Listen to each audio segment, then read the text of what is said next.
네, 이 술탄과 황제를 쓰신 이 김용호 전 국회의장을 모시고 그 책이 굉장히 그 광범위한 연구와 뭐 집필 과정 또 이제 개정판의 경우에는 완전히 새로 쓰시듯이 하셨는데요.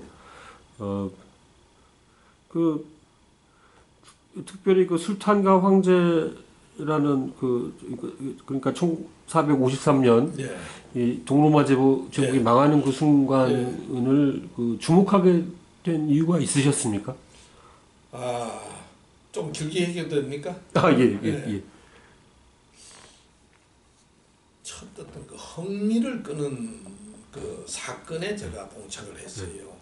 저는 해외를 가거나 어느 도시를 방문하면은 반드시 가는 곳이 그 박물관이나 미술관을 꼭 한 군데 이상 가거든요.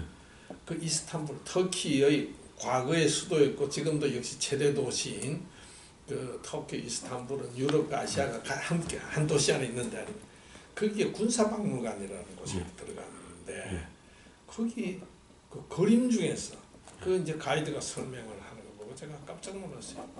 배를 끌고 산을 넘어가는 장면을 제가 봤습니다. 그래서 배를 끌고 산을 간다면 우리 속담에 사공이 많으면 배가 산으로 간다는 좀 부정적인 그런 속담이 있는데 이것은 말이에요. 배를 끌고 산을 넘어가서 거사를 성공을 시키고 항구를 점령하고 도시를 점령하고 세계사를 바꾸더라 이거야. 완전히 요즘식으로 하면 역발상이라 그럴까요? 그 원조의 어떤 그 사건이 현장을 내가 본 거예요. 그래서 순간적으로 사공이 많은 배가 산으로 간다는 이런 속담 차원이 아니고 완전히 배를 끌고 산으로 가서 이 어떤 세계사의 어떤 변화를 가져왔다. 그래서 내가 이렇게 공부를 좀 해야 되겠다. 이렇게 이제 시작이 된 것이고 뭐 책을 쓰겠다는 생각을 안 했는데 이제 관련 서적들을 그 제가 이제 한 곳에 조금 공부를 하게 되면 그쪽 좀 빠지는 경향이 있어요. 그래서 우리나라에는 뭐 관련 서적이나 전문가가 안 계시기 때문에 거의 이제 외국 서적이나 또는 특히 현장을 제가 책 쓰기 위해서 5번 이상 가고 뭐 상당 오랜 기간 체류도 하면서 이제 점점 빨리 들어가는 거예요. 그 술탄이라는 그 세계의 정복자가 21살밖에 안 됐어요. 그 정복할 당시에 이 사람이 어떤 아까 배 끌고 산을 가는 것 등등 해서 아주 특별한 리더십.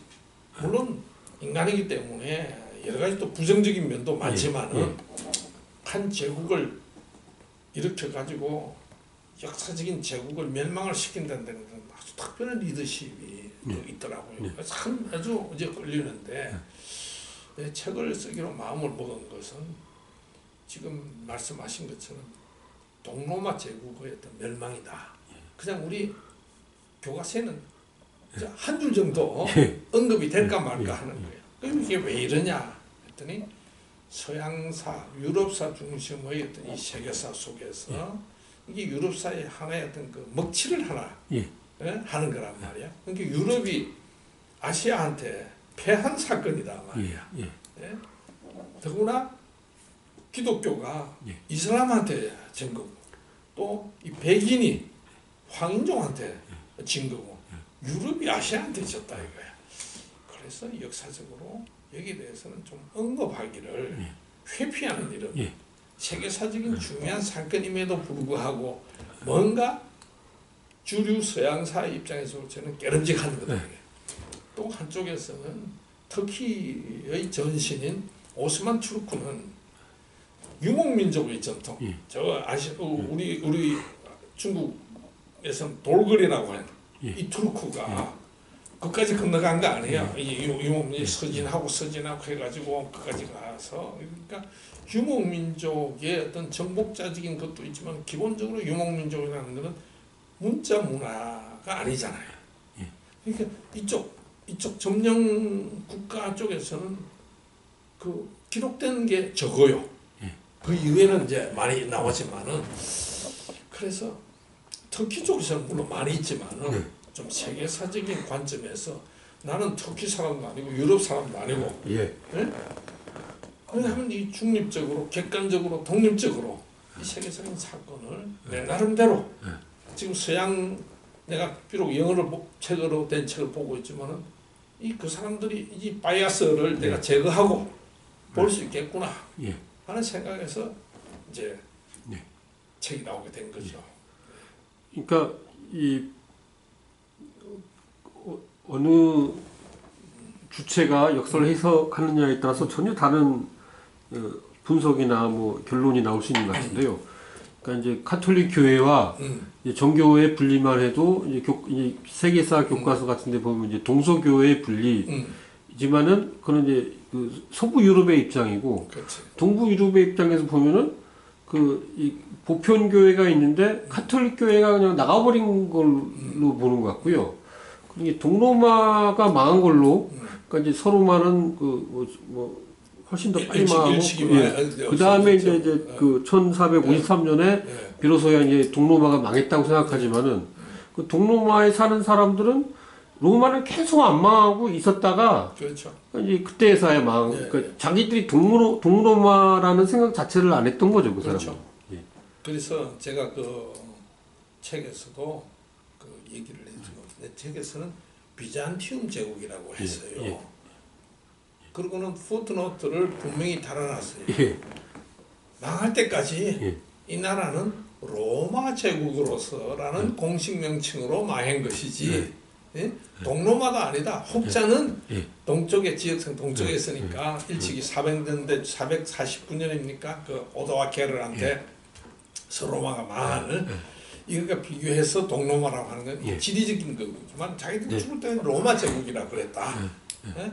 그런데 내가 왜 굳이 비잔티움이라고 그러냐? 비잔티움이라는 말 자체가 비잔티움 제국 뭐 하는 것 자체가 17세기에 처음 등장해가지고 19세기부터 유럽에서 그 유행했던 거죠. 그러니까 이 비잔티움 제국 황제라는 사람은 자기는 비잔티움 제국 황제로서 죽은 게 아니고 로마 제국 황제로서 죽었다. 이제 푸트노트에 아주 분명하게 그 썼어요.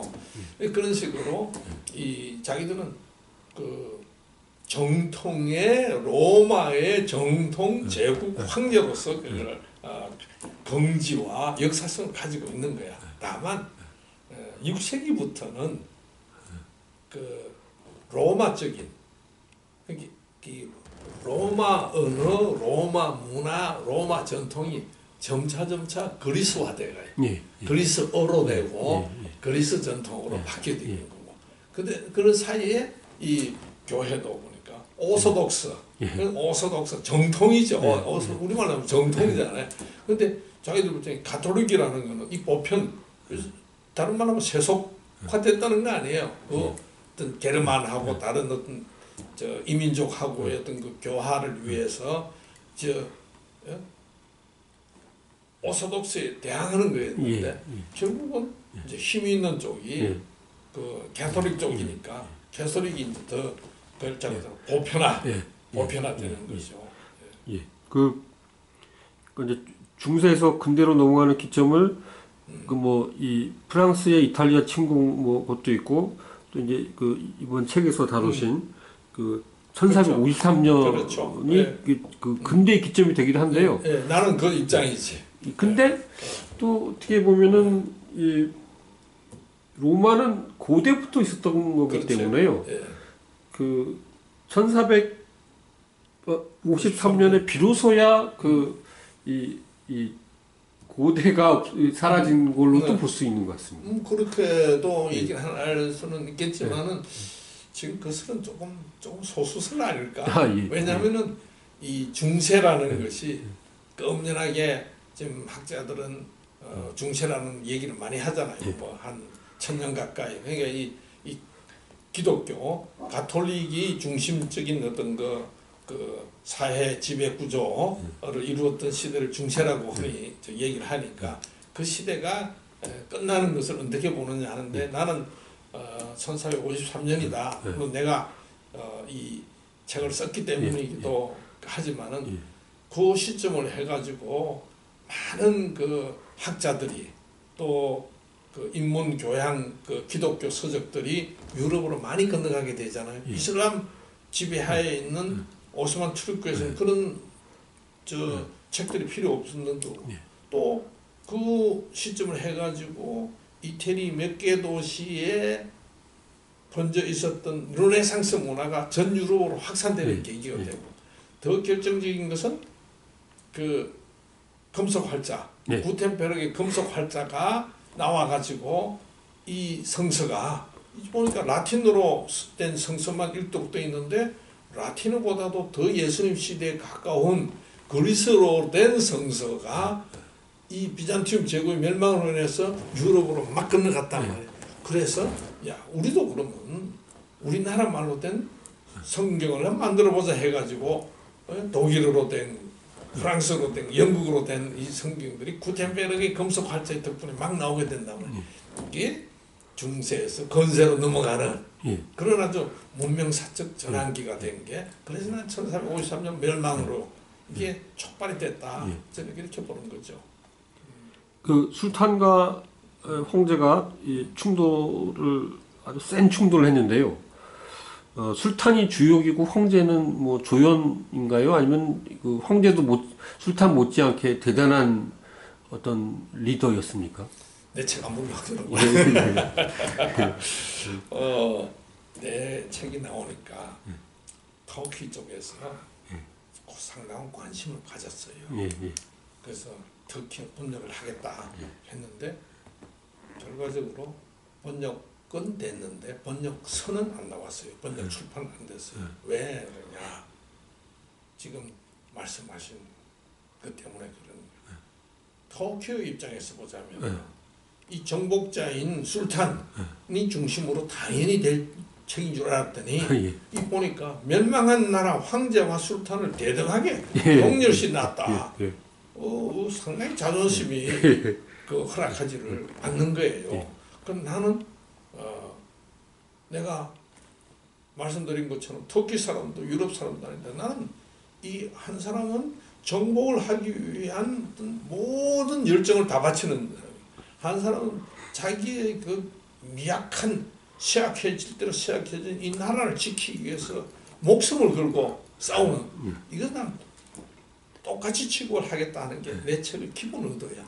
그것이 터키 당국의 입장에 맞느냐 안 맞느냐 하는 나는 논대로 별개로 쳤기 때문에 내 책은 그 두 사람의 그 인간적인 고뇌 그 정복을 통해서 이 한쪽 문명을 말살시키는 것이 아니고 성화, 개성, 발전시키겠다 하는 이런 식으로 그 세팅을 했어요. 그러나 그것이 터키 사람 입장에서는 안 맞는 거야. 예컨대 나는 또 이해를 해요. 왜냐하면 우리나라에서 이순신 장군하고 이순신 장군의 적장 외장을 동격 취급하면 우리 기분 나쁘잖아요. 그런 식으로 생각을 한 터키 사람이 잘못됐다고 난 절대 생각 안 해요. 그러나 그건 그러고 난 내 입장에서는 그렇다 하는 거예요. 그 이 책에서 담으시려고 한 메시지는 뭡니까? 그 핵심 메시지는? 술탄과 황제. 제가 이 책을 쓰면서 여러 가지 있었지만은 아주 심플하게 어떻게 살고 어떤 모습으로 죽을 것이냐 하는 거였습니다. 제가 이 책을 그런 자세로 썼기 때문에 그 백범 묻다 김구하다도 그 백범이라는 인생, 김구 선생의 인생이 어떻게 살고 어떤 모습으로 죽을 것이냐. 그러니까 나는 일맥상통한다고 보고 모름지기 리더라는 것, 지도자라는 것은 무엇을 지키기 위해서 어떤 가치를 지키기 위해서 목숨을 걸고 싸워야 되느냐. 또 어떠한 역사를 새로 쓰기 위해서 새로 만들기 위해서 자기 모든 걸 쏟아부어야 하느냐 하는 어떤 이 내 나름대로 그 주인공의 어떤 캐릭터를 설정해 놓고 그게 전형적인 사람이 한 사람은 새로운 역사를 쓰기 위해서 전심전력하는 술탄 그리고 자기가 지켜야 할 가치를 위해서는 목숨도 기꺼이 던지겠다는 그런 황제 이렇게 제가 대비해 가지고 쓴 겁니다. 그래서 이 언론인, 뭐 관료, 정치인 등 여러 이 직업을 하시고 이제 이제 또 새로운 이제 직업을 개발하신 건데요. 이제 뭐 읽는 이에서 쓰는 이로 이제 개발하셨는데 뭐 어느 게 제일 힘드셨습니까? 아니면 어느 게 제일 쉬우셨습니까? 쉽고 어려운 거는 없고요. 기자 생활도 잠깐 해보고 말씀하신 대로 공무원 생활도 하고 뭐 했지만 내가 처음부터 무슨 기자가 꼭 되겠다, 뭐 공무원 하겠다 이런 거 아니에요. 그저 어떤 그 기회가 왔길래 그런 기회에 내가 참여하게 된 것이고, 그러나 쉽지 않은 적은, 어렵지 않은 적이 단 한 번도 없었어요. 예. 다만 누가 오더라도 내 자리는 누군가는 오게 돼 있어요. 채워지게 돼 있는데 어떤 의미로 내가 이 자리를 지킬 때는 지켜야 하느냐, 또 이 자리에서 내가 어떤 역할을 해야 되느냐 하는 것을 항상 생각해 왔다 하는 것이, 뭐 결과에 대해서는 제가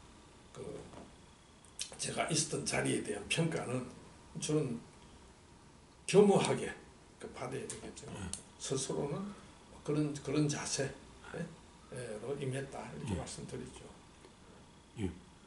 그 수탄과 황제는 크게 보면은 이제 그 한국 사회의 그 문사철, 인문학 열풍하고도 이제 관련이 있는데요. 그래서 그 사람들이 그 인문학적 상상력을 강조하고 뭐 제4차 이 산업 그 혁명 시대에 제일 필요하다고 얘기를 하는데요. 그런 진짜로 뭐 이 문사철 책을 읽으면 좀 이렇게 어떤 상상력이나 뭐 창의력이 생깁니까? 아니면 사람 다 그냥 괜히 하는 소리나 혹시 아닙니까? 그러니까 문사철이 뭐죠? 문학, 사학, 철학, 그리고 사학, 또 철학, 뭐 예술, 종교까지도 이제 좀 광범위하게 포함시켜서 우리가 생각해야 되겠지만은요. 문사철은 난 굉장히 중요할 것 같아요. 중요할 것 같은데,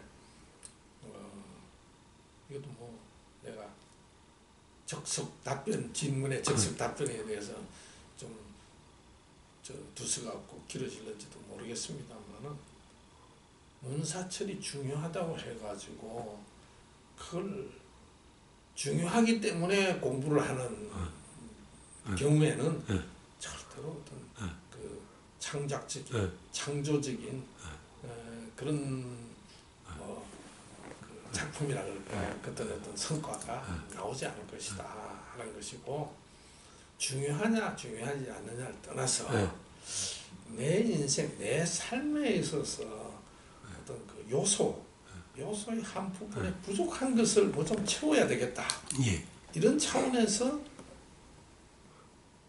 읽기를 시작하고 공부를 시작하고 또는 어떤 이 탐방을 하고 하면은 상당히 어떤 자기 어떤 그 인생의 어떤 테두리가 넓어지고 충실해지지 않을까 이런 생각이 들어요. 지금처럼 우리 교육, 요새 제가 구체적 교육 현장은 제가 못 봤지만은 애들 공부하는 거 보면은 참 불쌍해요. 우리 어릴 때는 저러지 않았는데 저렇게 열심히 공부를 시키면은 좀 어떻게 되나 싶어서 젊은 애 엄마들한테 얘기하면은 애 엄마는 내 같은 사람 보고 참 늙은이라서 할 수 없구나, 이렇게 세상 물정 모르구나, 그런 과외 공부, 그러니까 학원 공부 이런데 시키지 않으면 애가 당장 성적 뒤떨어지는 건 당연하지만은 애들 그 사회에서 쳐져버려요. 끼지를 못해. 엄마들도 끼지를 못하는 거야. 그 왕따당 한다는 게 별거 아니더라고요. 그거 끼어야 돼. 네? 그래서 이런 식의 그 어떤 틀에 박힌 교육, 그것도 엄청난 그 사교육비를 들어가면서 도대체 나라가 나는 큰일 났다는 생각이 들어요. 다행히 지금 다행인 거는 뭐냐? CEO들 속에서 자발적으로, 자생적으로 이 인문학 공부가 일어나고 있는 건 정말 나는 다행스럽게 CEO들은 그 바쁜 사람들이 경영학 공부하고 세계적인 어떤 경제 어떤 현황이라든지 주식이 어떻게든 이런 거 하기에도 바쁠 텐데 이 CEO들이 공부를 하는 건 난 참 좋은 현상이라고 봐요. 저 자기 돈 내가면서. 그래서 옛날에 못했던 이 교양과 인문학을 함으로써 자기들 어떤 그 경영의 마인드가 좀 더 풍부해지고 좀 더 인간적으로 그 사람을 대하게 되면은 4차 산업혁명에 맞는 그런 CEO 리더십이 나오지 않겠는가 좀 기대를 좀 하고 있어요. 그러니까 CEO가 문사철 인문학에 관심이 많으면은 이 이사, 상무, 전무, 부사장 사장들이 꽤 문사철에 관심이 그렇지. 많을 거고요. 네. 그러면 이제 그 현장에서 뽑는 사람들까지 결국 그 인문 교양 뭐 그런 거 볼 텐데요. 그러면 이제 아마 문사철 인문학을 공부하지 말라 그래도 이제 볼 것 같습니다. 이제 그런 CEO들이 그 인문학 공부를 하고 나면은 뭐 지금 저 채용 그 할 적에도 저 구두 시험 할 적에도 아마 그 어떤 인문학적인 그 소양이 있는지 없는지를 저 얼핏 테스트하지 않겠어요? 뭐 인문학 좀 저게 나올 것 같아요. 인문학이라는 건 제가 뭐라고 이렇게 단순히 결정할 능력은 없지만은 답이 꼭 하나가 아니거든요. 여러 가지 차원에서 나는 이렇게 생각한다. 그 생각하는 것이 얼마나 스스로 정리가 되어 있느냐 아니냐, 아니면은 바른 자세냐 아니냐, 또 얼마만큼 다른 사람의 어떤 생각도 포용할 수 있는 자기 어떤 그 잠재력이 있느냐, 이런 것들이 인문학이 필요로 하는 요소거든요. 이런 게 많이 좀 우리나라 좀 더 많아져야 되겠다는 생각이에요. 그래서 이 입사 인터뷰에서 이 술탄과 황제에서 읽었느냐 그런 뭐 질문이 뭐 나왔으면 좋겠습니다. 개인적으로.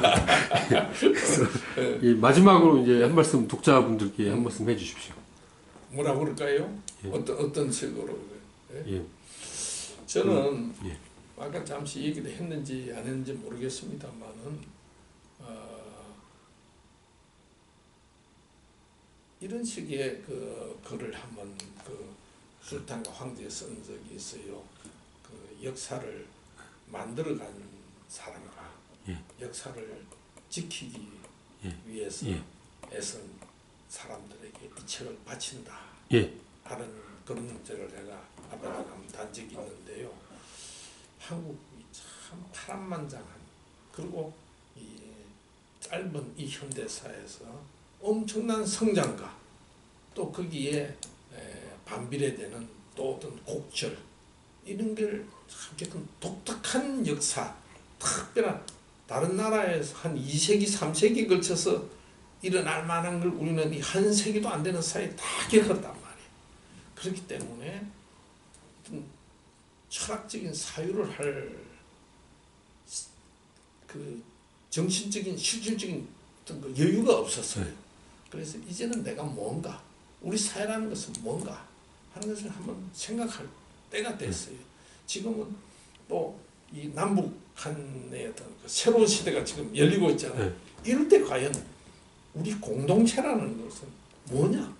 어떻게 앞으로 이 공동체를 발전하고 어떻게 유지시키고 확장시켜 나가는 것은, 이런 걸 하기 위해서 스스로를 이제 되돌아보는, 그래서 문사철 예능 종교 신앙 이런 부분에 대해서 스스로를 채워나가야 할 때다. 이것은 남이 해주는 게 아니다.